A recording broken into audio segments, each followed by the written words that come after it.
Eu convido você a abrir a palavra do Senhor no livro de Josué, capítulo 1.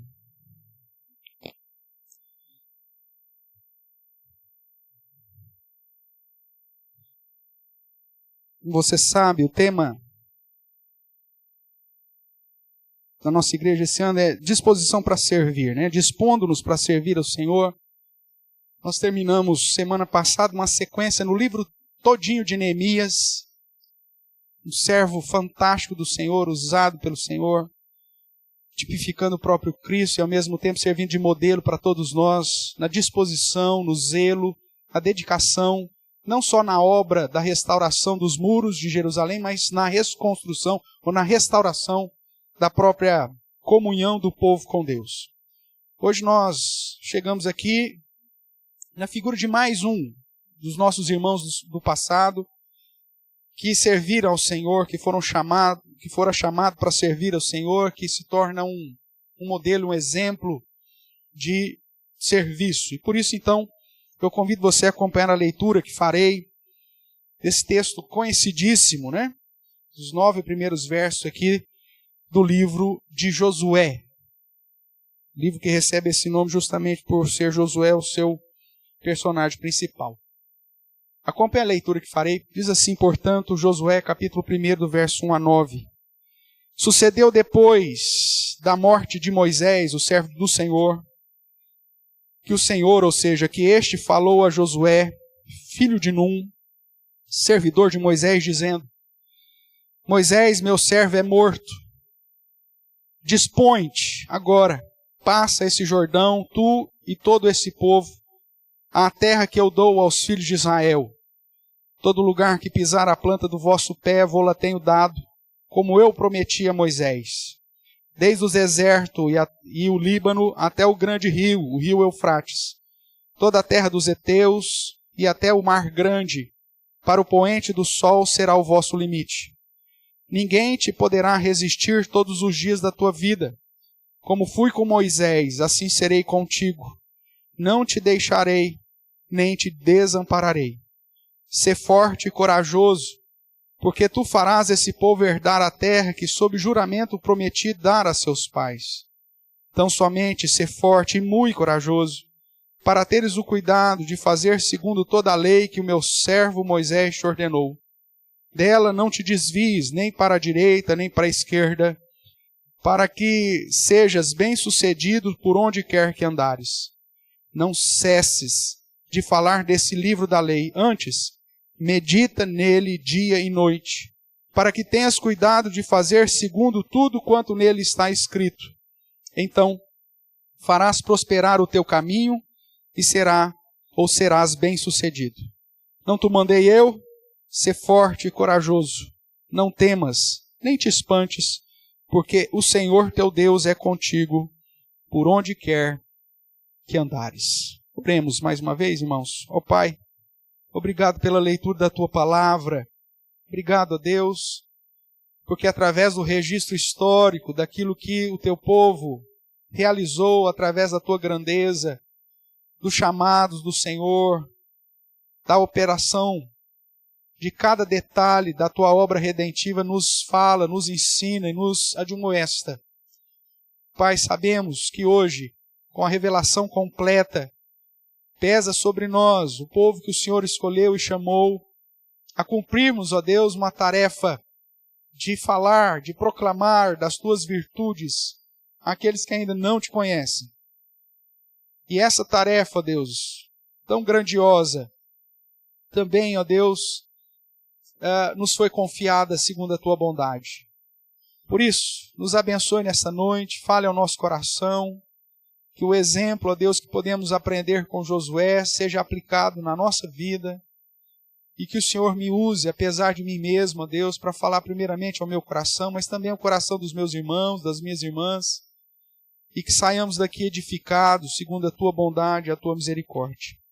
É o que nós clamamos, Senhor, no nome santo e poderoso de Jesus Cristo, o Cordeiro que venceu. Amém. Amém, irmãos. Muitas vezes nós queremos servir o Senhor, mas a nossa vontade esbarra no temor, na timidez, na insegurança e até mesmo na covardia. E quando isso acontece, irmãos, é muito mais fácil nós elegermos outras prioridades na nossa vida. Isso não acontece somente quando estamos tratando de servir ao Senhor. Muitas vezes, o jovem, o adolescente, o jovem, diante das escolhas da vida, do vestibular que se aproxima, e ele vê a dificuldade, a luta, a tarefa grandiosa que vai fazer, então é mais fácil ele simplesmente desistir. Às vezes nós, diante das responsabilidades da vida adulta, da formação de uma família, ou do sustentar dessa família, dos filhos, do correr atrás do trabalho, também vemos que é uma tarefa difícil e muita gente prefere tão somente desistir. Só que essas questões relacionadas àquilo que você vai decidir cursar, ou como você vai agir na responsabilidade da manutenção da sua casa, ou da provisão da sua casa, se você simplesmente fugir dessa responsabilidade por temor, por timidez, por insegurança ou covardia, isso só vai trazer prejuízo terreno para você. Mas quando nós estamos tratando do chamado de uma tarefa que o próprio Deus nos confiou, e se porventura nós, por conta do temor, timidez, insegurança ou covardia, simplesmente deixamos de fazer aquilo para o qual o Senhor mesmo nos chamou, e deixamos de cumprir com a missão que Ele mesmo nos outorgou, isso terá implicações eternas. Por isso, servir ao Senhor, irmãos, não é tão somente uma opção, mas uma vez que fomos alcançados pela graça do Senhor, pelo seu amor que nos resgatou e que nos deu a prioridade, ou o privilégio, melhor dizendo, de sermos retirados das trevas e trazidos para a luz, não nos cabe outra coisa a fazer, senão deixar de lado o temor, a timidez, a insegurança e a covardia, para fazermos aquilo que o Senhor quer que façamos, não para a nossa própria glória, mas para a glória do próprio Deus. Às vezes o medo ou o temor de não conseguir realizar, a timidez por assumir a frente de algo, a insegurança por não possuir os recursos suficientes, a covardia por não querer sofrer as privações inerentes do ato de servir a Deus, pode conduzir muitos chamados a não fazer aquilo que o próprio Deus quer. Nós temos uma exortação dura, lá em Apocalipse capítulo 21, verso 8, que diz justamente, dentre vários outros grupos ali mencionados, que os covardes não herdarão o reino dos céus. Irmãos, quando nós entendemos a obra de redenção, nada mais tem valor nessa vida senão servir ao Senhor. O próprio Senhor Jesus, em vários momentos no Evangelho, nos ensina do que vale o homem ganhar o mundo inteiro e perder a sua alma. Correr atrás tão somente de prosperidade, de suprimento, de sucesso neste mundo, desprezando o chamado, o privilégio de poder servir e viver para o Senhor. Como nós vimos nos textos que lemos na nossa liturgia, o foco do servo de Deus é estar firmado no Senhor. Ele é o nosso auxílio. É estar contente com aquilo que tem, mas principalmente pelo simples fato de sermos do Senhor.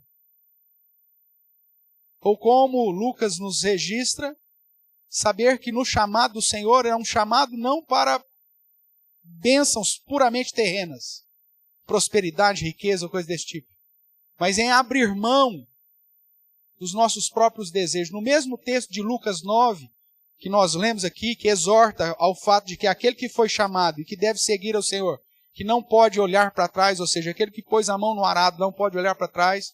Nesse mesmo texto, nós temos a exortação de que aquele que deseja ser um servo fiel, um discípulo verdadeiro do Senhor, tem que amar a Deus mais do que a si mesmo e mais do que todas as relações ou os relacionamentos sociais.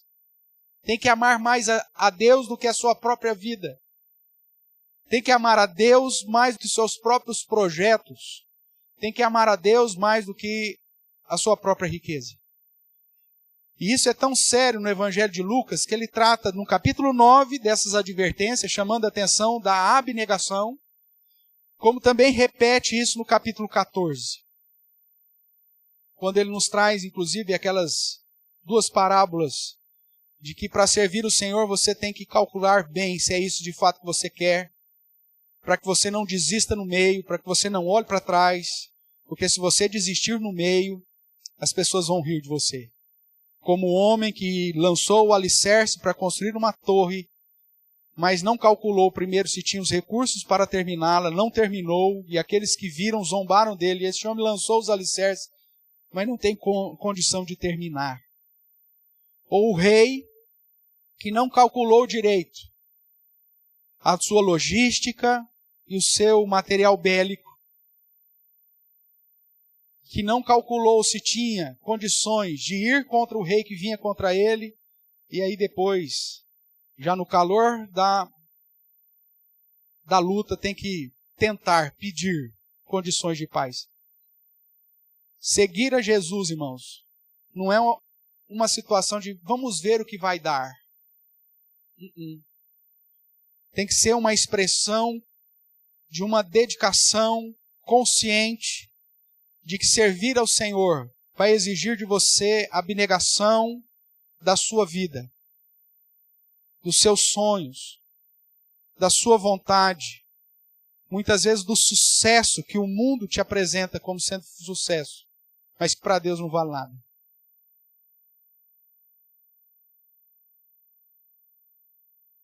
Essa insegurança, esse medo, essa timidez, essa covardia de pagar o preço para cumprir com o chamado que o Senhor nos deu, irmãos, tem conduzido muitas pessoas a servir as riquezas ao invés do Senhor. Ou como o apóstolo Paulo mesmo vai dizer, trazendo sobre si inúmeras situações amargas por amor à riqueza, ao dinheiro. Todos nós fomos chamados por Deus em Cristo Jesus. O principal fim da nossa existência, irmãos, é glorificar esse Deus no chamado que Ele nos deu. Por isso, nada e ninguém deveria nos conduzir ao medo, à timidez, à insegurança ou à covardia em servir ao Senhor. Infelizmente, todas essas posturas também poderiam ter passado pela cabeça de Josué. Quando Deus chega para ele e diz, olha, eu tenho um chamado. Você vai fazer com que esse povo tome a posse da terra. Não era uma tarefa fácil, irmãos. E como homem que era, sujeitos os mesmos temores, ele poderia ter tido os mesmos sentimentos que muitas vezes nós temos, de insegurança, de medo, de covardia, de timidez. Inclusive que o próprio Moisés passou, né? Quando foi chamado, ele diz, mas Senhor, eu sou pesado de língua. Ou como Jeremias, diz, Senhor, eu não passo de um menino. Ou como tantos outros. Mas o foco e o fato é que quando Deus nos chama, Ele não erra. Nenhuma desculpa, por mais argumentativa que ela seja, será válida. Falar que você não é preparado, Moisés já tentou, não deu certo. Falar que você é muito novo, Jeremias já tentou, não deu certo. Falar que você é pecador, também não deu certo. Isaías tentou. Deus veio, tirou o seu pecado e o enviou. Nenhuma desculpa, irmãos. Todas elas já foram tentadas. Nenhuma desculpa será suficiente para você dizer para Deus que não pode, que não dá, ou que você está muito atarefado. Ou como nós vimos no texto de Lucas, né? Seu pai está para morrer. Deixa eu sepultar o meu pai primeiro. Ou deixa eu cuidar da minha casa primeiro. Nenhuma desculpa, irmãos, será válida diante do chamado que o Senhor tem para cada e todos aqui presentes. Ele tinha que substituir, Josué tinha que substituir nada menos que Moisés na liderança do povo de Israel. Nada fácil. E nós sabemos pelos relatos bíblicos que Josué foi bem sucedido na tarefa como servo do Senhor. Lá no final do seu livro, no capítulo 24, nós temos o verso 29, que vai dizer assim: depois dessas coisas, sucedeu que Josué, filho de Num, servo do Senhor, faleceu com a idade de 110 anos. Depois de todo o registro do livro de Josué, nos é dito que ele morre com 110 anos, e justamente viveu todo esse tempo, porque ele tinha que cumprir a tarefa que o Senhor o havia confiado. Aqui ele é chamado de servo do Senhor. No início, esse título era de Moisés. Volte lá para o capítulo 1. Sucedeu depois da morte de quem? De Moisés. Qual que é o título que é dado para ele? Servo do Senhor. Que este falou a Josué, filho de Num. Servidor de quem? Moisés. No final do livro, Josué é servidor de quem? Servo do Senhor. Esse paralelismo é fantástico. Hoje, talvez você seja simplesmente o filho de Num. Servidor de alguém que é o chefe aí do ministério que você está começando a trabalhar para o Senhor. Mas se nós entendermos a postura que o Senhor deseja de cada um de nós, irmãos, no final da sua vida, você não vai ser simplesmente o filho de Num, e nem o servo do fulano do Beltrano, mas será reconhecido como servo do Senhor. Isso só aconteceu porque Josué obedeceu o que Deus mandou. Como eu disse, nós também somos chamados a servir ao Senhor em nossa geração. E como Josué, devemos desejar ser bem-sucedidos. Não importa o tamanho da obra. Queremos realizá-la de modo obediente. Para isso é preciso estar atento às exigências do próprio Deus, para que este possa nos abençoar na realização da sua obra. É o que nós vemos na história de Josué. Ele esteve atento às condições que o próprio Deus estabeleceu para ser bem-sucedido.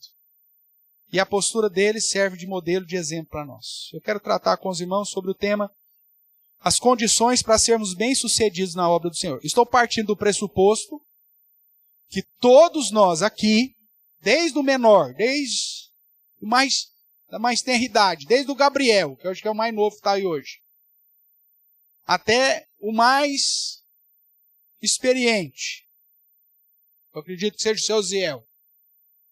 Eu estou partindo do pressuposto que todos nós queremos de fato servir ao Senhor. Se você não quer servir o Senhor, eu te libero, pode levantar e ir embora. Você vai perder tempo aqui e me ouvir. Mas se é desejo do seu coração em servir ao Senhor, seja lá qual é a sua idade, seja lá qual o seu tempo de cristianismo, sua vida na presença do Senhor, hoje eu quero então tratar de como que você pode ser bem-sucedido na obra que o Senhor te chamou. Vamos lá. Olhando para Josué. Primeira coisa que nós vemos aí, já no verso de número 2, né? Moisés, meu servo, é morto, disse Deus. Qual que é o primeiro imperativo que apresenta aí? Dispõe-te. Dispõe-te. Daqui 12 meses. É isso que está escrito aí? O que está escrito? Dispõe-te agora. Não é amanhã, irmãos. Não é depois de terminar a faculdade. Não é depois que acontecer determinada coisa que você está esperando. Não é depois que você arranjar um emprego. Depois que você, sei lá, eu aposentar. Depois que seu filho casar. Não, não. Dispõe-te agora. A primeira condição para você ser bem-sucedido na obra que o Senhor te chamou é disposição. Dispõe-te agora, passa esse Jordão. Deus nos chama e espera que estejamos dispostos, e não só dispostos, mas disponíveis para o serviço. Lá em Isaías nós vemos um exemplo de disposição, quando o profeta responde à indagação de Deus afirmando: eis-me aqui, envia-me a mim. No chamado de Isaías, a Trindade pergunta: quem irá por nós? E Isaías, depois de ter aquela visão maravilhosa do trono de Deus, da santidade de Deus, da grandeza de Deus, de ter passado pela experiência de ter sido tirado do seu pecado, ele não tem outra coisa a responder ao Senhor, senão: eis-me aqui, envia-me a mim. Eu já disse, todo mundo, desde o início de todo o tempo, já tentaram apresentar ao Senhor várias desculpas. Não deu certo. Quando Deus nos chama, a condição que Ele espera é uma condição de disposição imediata. Outro exemplo são os discípulos de Jesus. Você pega vários momentos do registro do chamado dos apóstolos, onde Jesus chega para eles: então me segue. E em vários momentos no Evangelho você diz: e eles imediatamente, deixando tudo, deixando as redes, deixando a coletoria, deixando seja lá o que for, imediatamente o seguir. O chamado do Senhor não é para amanhã, irmãos. O chamado que Deus tem para a sua vida não é para amanhã, é para agora. Por isso a condição para ser bem-sucedido no chamado do Senhor é a disposição em servir. Ah, mas eu não estou tendo tempo, pastor. Querido, você vai ter tempo de sobra no inferno, hein? Vai ter a eternidade inteira para você ficar pensando: puxa vida, Deus me chamou e eu não fiz nada. Ou mesmo, pela graça de Deus, sabemos que somos salvos por ela, né? Mesmo na eternidade, com aquele galardãozinho miserável que você recebeu, que você não fez nada, você vai ter a eternidade inteira falando assim: puxa vida, eu podia ter servido mais ao Senhor. Eu sabia que eu vim aqui pela graça, mas mesmo assim não fiz nada. Tem um dos nossos hinários, um dos hinos do nosso hinário, que diz que quando o Senhor voltar, o que você vai apresentar a Ele? Somente folhas? Fazendo uma alusão à figueira, frondosa, bonitona, mas só tinha folhas. Você vai apresentar os frutos. Disposição agora. Deus te deu um chamado, Deus te deu um ministério, Deus te deu um dom, meu Deus do céu. O Espírito Santo do Senhor te capacitou, te deu habilidade, te deu talento para exercer determinada função dentro do corpo de Cristo, para a glória de Deus, edificação dos outros. Não existe outra condição senão se dispor agora. Tem vezes que como liderança da igreja, a gente só falta ajoelhar, fazer promessa de atravessar o tempo da igreja 3, 4 vezes de joelho, para ver se um infeliz resolve dizer assim: pastor, pode contar comigo. Não deveria ser assim. O meu trabalho tinha que ser assim: gente, peraí, deixa o outro trabalhar também. Não faça tudo sozinho, não. Eu tinha que apagar fogo de briga que as pessoas estão querendo todo mundo trabalhar e não tem tanto serviço assim. Mas infelizmente eu nunca tive esse problema.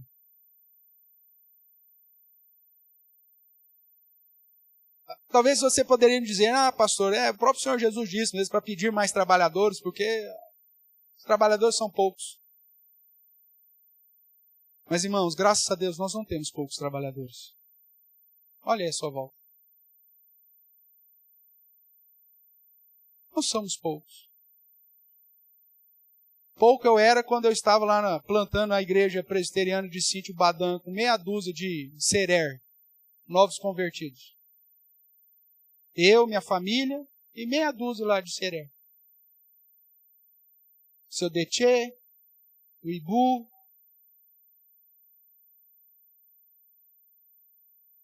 a família da Judite, Mamadu, Mariâmula. Ali éramos poucos. Pouquíssimos. Mas aqui não. Podemos fazer aquilo que o Senhor nos chamou de uma maneira a glorificá-lo e edificar uns aos outros. Mas para isso, irmãos, você precisa se dispor agora. Segunda condição para o sucesso na obra do Senhor. Josué capítulo 1, verso 5. Ninguém te poderá resistir todos os dias da tua vida. Como fui com Moisés, assim serei contigo. Não te deixarei, nem te desampararei. Verso 9. Não te mandei eu ser forte e corajoso. Não temas, nem te espantes, porque o Senhor teu Deus é contigo, por onde quer que andares. Confiança nas promessas do nosso Deus. Serei contigo. Eu não te mandei eu? Por que você está com medo de fazer? Por que você está inseguro em fazer?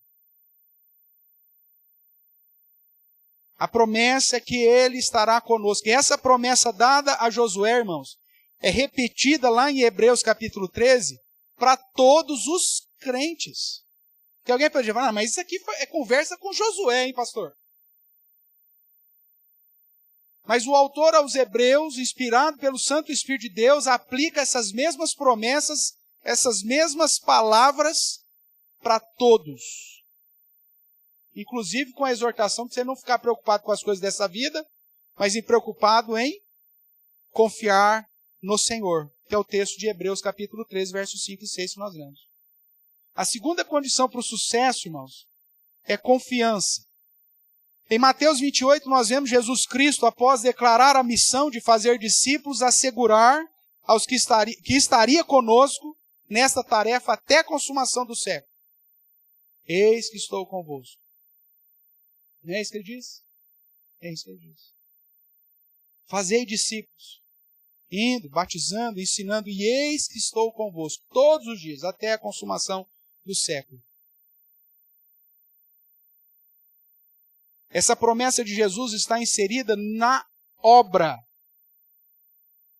no chamado que pesa sobre nós de fazermos discípulos. Jesus não disse que estaria contigo enquanto você está aí curtindo a vida. Ele está contigo enquanto você está fazendo discípulos, indo, batizando e ensinando todas as coisas. É esse o contexto. Ele não diz, olha, curti a vida doidado, seja sócio do CVC, viaje todas as vezes que você puder, e eis que eu estou contigo em todas as viagens. Não. A promessa de estar comigo e contigo é no realizar da obra. Se você não está fazendo nada, meu irmão, você está sozinho. Agora, em relação ao chamado, mesmo que seja uma obra difícil, como a de Josué era, a segunda condição para o sucesso é confie que Deus estará contigo.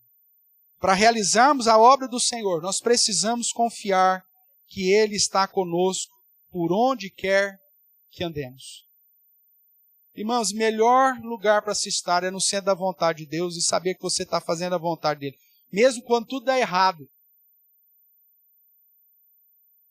Porque às vezes nós fazendo a vontade do Senhor, as coisas vão dar errado. Pastor, como assim? Aí, olhe para os apóstolos. Pega a relação que Paulo faz lá em Corinto, do que ele sofreu por estar no centro da vontade de Deus, fazendo a vontade de Deus e servindo ao Senhor. Não sei quantas chibatadas, não sei quantos naufrágios, não sei quantos momentos lá de perseguição, pedrejado. O serviço do Senhor tem as suas dificuldades, mas o fato de estar fazendo o que Deus nos chamou, pode vir pedrada, pode vir chibatada, pode vir o que for, pode vir a privação que for, irmãos. Você está com o coração em paz, porque você está confiando nas promessas do Senhor. Pelo menos deveria ser assim.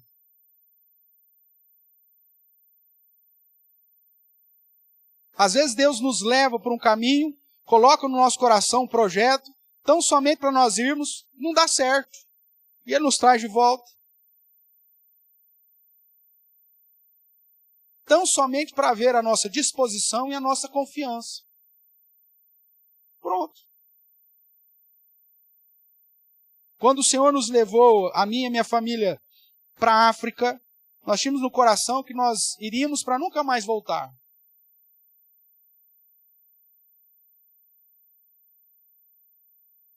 Não foi isso que Deus permitiu. Mas no ano que passamos lá, mais especificamente 7 meses como família, estando lá, o Senhor nos permitiu evangelizar, batizar alguns africanos e ver a salvação alcançando a vida de pessoas. Deus levou Filipe para alcançar um cara só no deserto, o etíope. Não importa. E aí você volta. Fracassado? Não. Porque você confia. Deus me levou, Deus me trouxe. E a obra continua. Porque não existe fracasso quando você está no centro da vontade do Senhor, irmãos. Mesmo que seja como aconteceu com Paulo, um naufrágio, uma prisão, um açoite. Nunca foi fracasso para Paulo. Porque ele confiava de que o Senhor estaria com ele. Terceira condição. Volte seus olhos aí para Josué capítulo 1, verso 6. Ser forte e corajoso, porque tu farás esse povo herdar a terra que sob juramento prometi dar a seus pais. Tão somente, ser forte e muito corajoso, para teres o cuidado de fazer tudo segundo vem na sua cabeça. É isso que está escrito aí? É? Não. Então, somente ser forte e muito corajoso para teres o cuidado de fazer segundo toda a lei que o meu servo Moisés te ordenou. Dela não te desvies, nem para a direita, nem para a esquerda, para que sejas bem-sucedido por onde quer que andares. Verso 8. Não cesses de falar do seu testemunho de vida. É isso que está escrito aí? Do seu testemunho sanguinário. É isso que está escrito aí? Da sua experiência sobrenatural. É isso que está escrito aí? Não. Não cesses de falar deste livro da lei, que era a Bíblia que eles tinham. Antes, faça o quê? Medite nele, no livro da lei, dia e noite, para que tenhas cuidado de fazer segundo tudo que nele, quanto nele está escrito. Então farás prosperar o teu caminho e serás bem-sucedido. Pastor, qual que é a terceira condição para eu ser bem-sucedido no chamado que o Senhor me deu? Inventar uma moda nova? Pintar a igreja de preto, pôr canhão de fumaça e refletor, umas bailarinas com aqueles colãs, parecendo um guia, dançando atrás do Senhor. Esse é o sucesso? Não, isso aí é palhaçada. Isso é palhaçada, não tem outro nome para isso. Não, inventar algo diferente, pastor. Vamos ter uma criatividade aqui. Esquece Bíblia. Esquece Bíblia. Bíblia não vai nada. Vamos inventar, nós vamos fazer um negócio diferente. Vai, bombar. É o cultinho da geração do cultinho infantil colocado agora no culto dos adultos. Só bate palma para Jesus.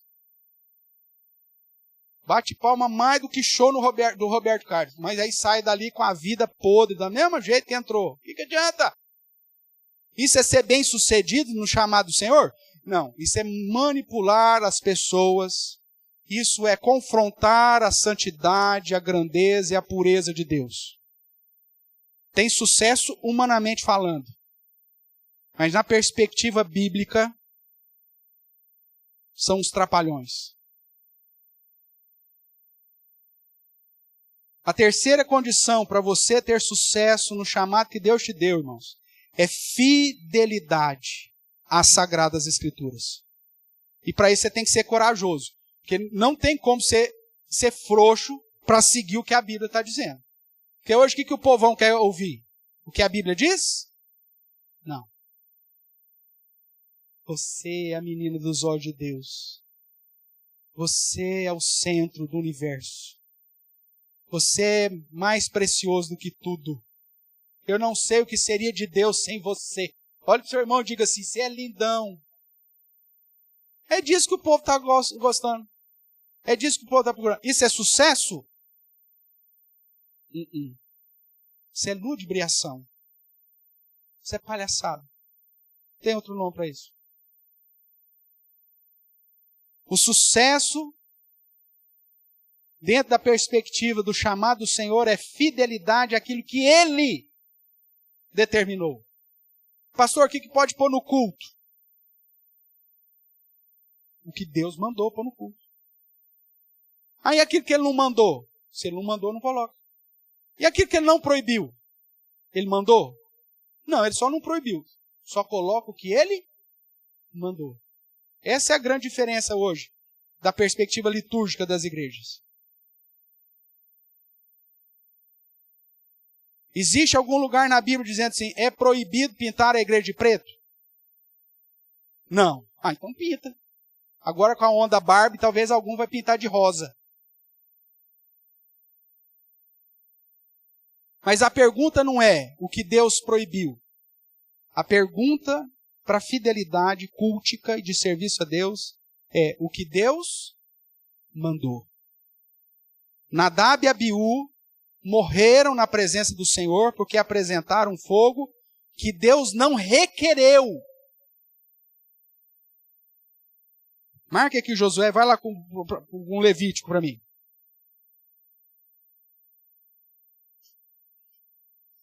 Levítico capítulo 10.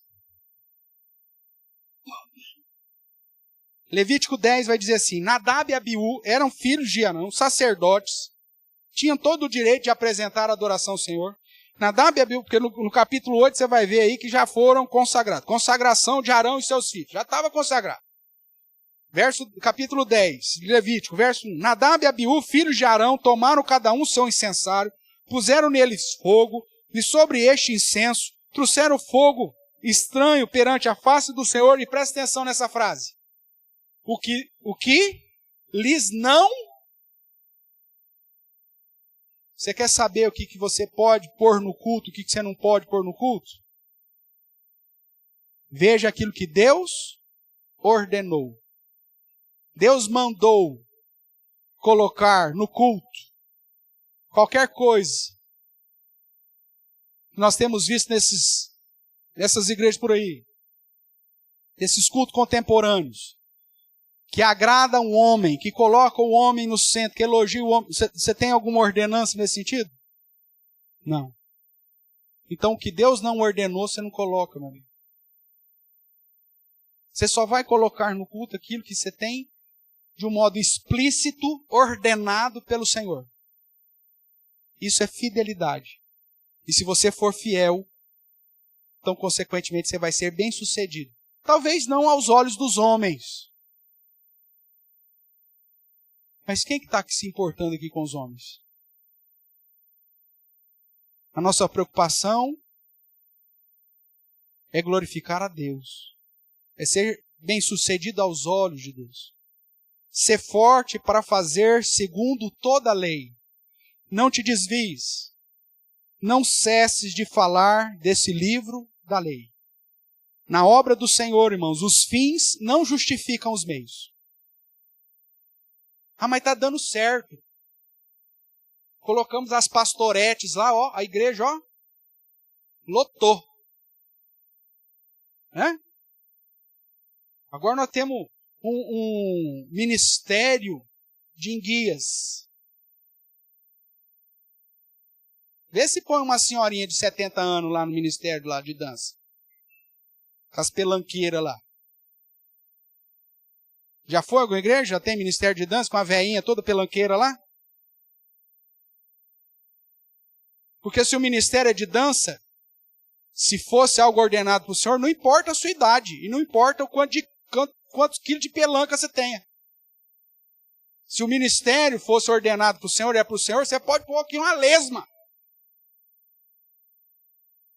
Agora não, só põe as mocinhas bonitinhas. Ou uns meninos de masculinidade duvidosa. Por quê? Porque Deus não ordenou, então aquilo é fruto do coração do homem miserável.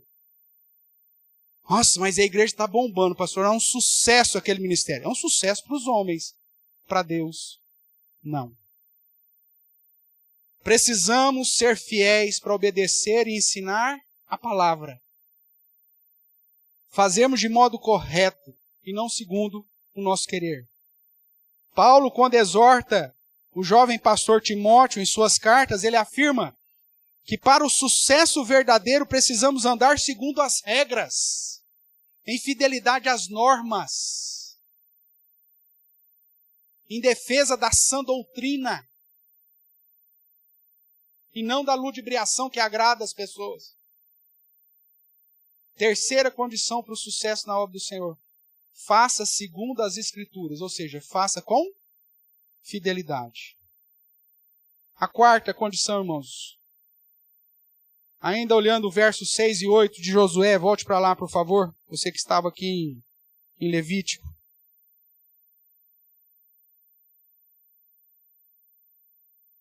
Eu enfatizei a ideia de ser forte, para não se desviar. A segunda expressão no verso 6, além de ser forte, você tem que ser o quê? Corajoso.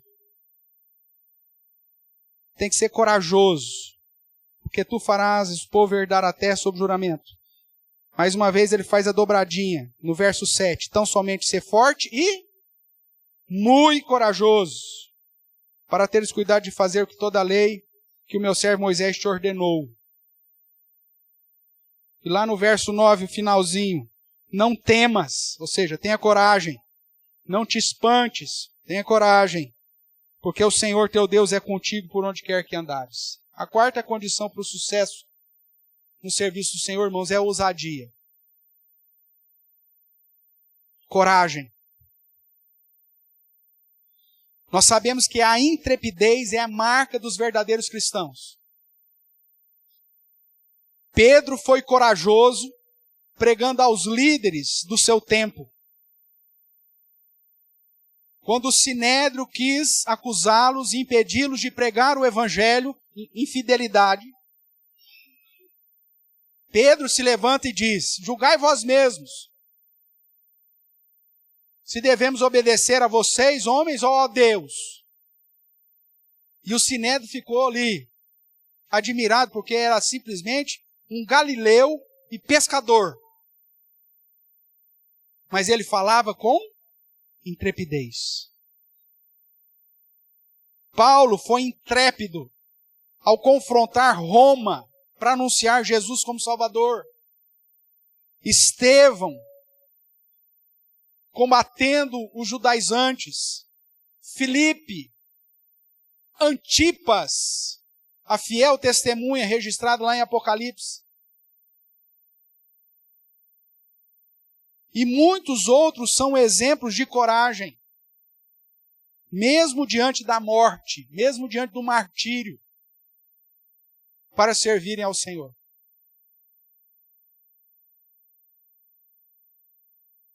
Sem ousadia, irmãos, nós não cumpriremos a missão que o Senhor nos deu.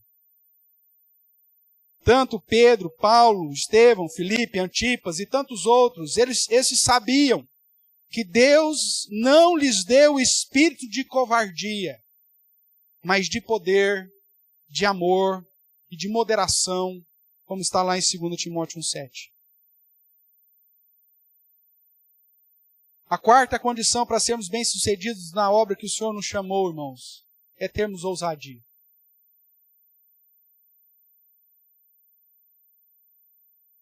Falar o que tem que ser dito. Buscar agradar a Deus e não aos homens. Nós temos exemplos no Antigo Testamento de profetas que receberam, inclusive,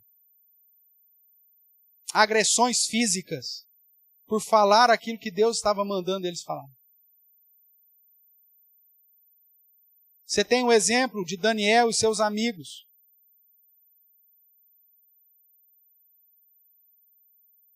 Que quase morreram se não fosse a intervenção do Senhor. Justamente porque tiveram coragem de falar aquilo que tinha que ser dito e fazer aquilo que tinha que ser feito.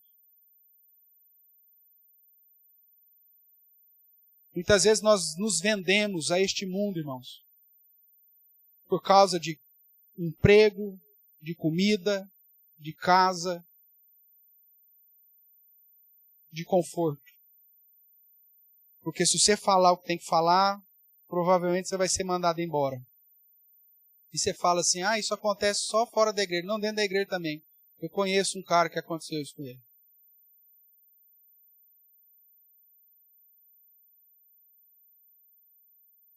Por falar o que tinha que falar, simplesmente mandaram embora. Mais fácil. Aí você vai parar de falar?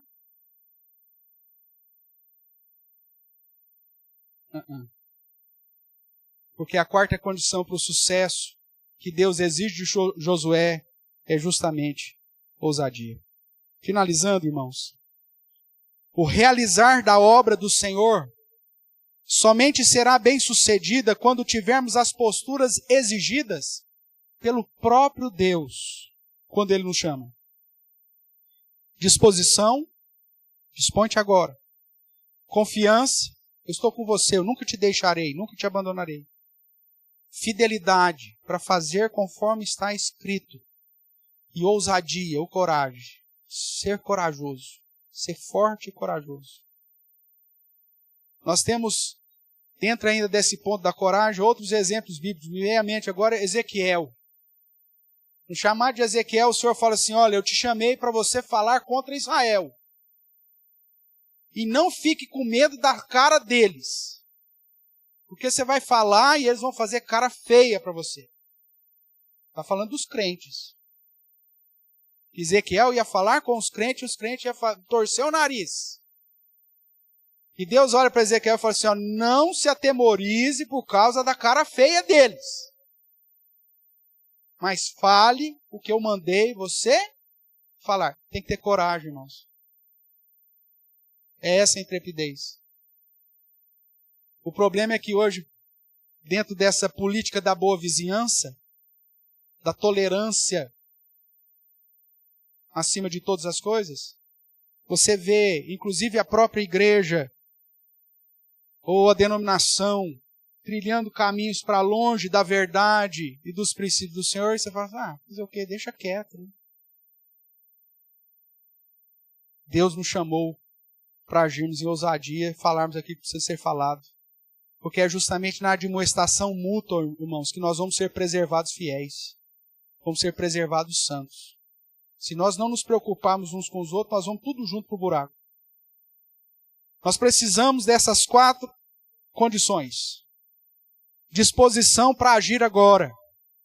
Confiança para não desanimar, sabendo que Deus está com a gente. Fidelidade para não desviar.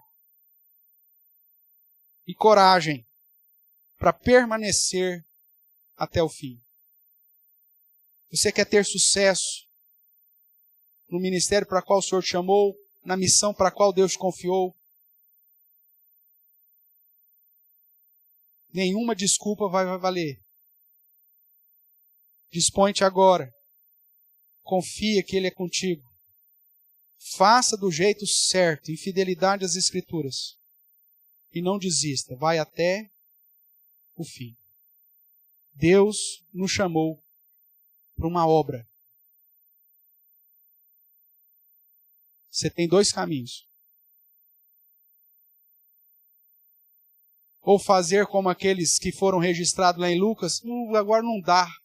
Deixa meu pai morrer primeiro, depois eu vou. Deixa eu sepultar primeiro minha família, depois eu vou. Deixa eu cuidar das coisas aqui de casa, depois eu vou. Deixa eu terminar o meu pós-doutorado, depois eu vou. Faça isso. Porque para esse Jesus, esses para Jesus não servem. A segunda opção é: dispõe-te agora. Com confiança, fidelidade e coragem. Que Deus assim te abençoe. Amém?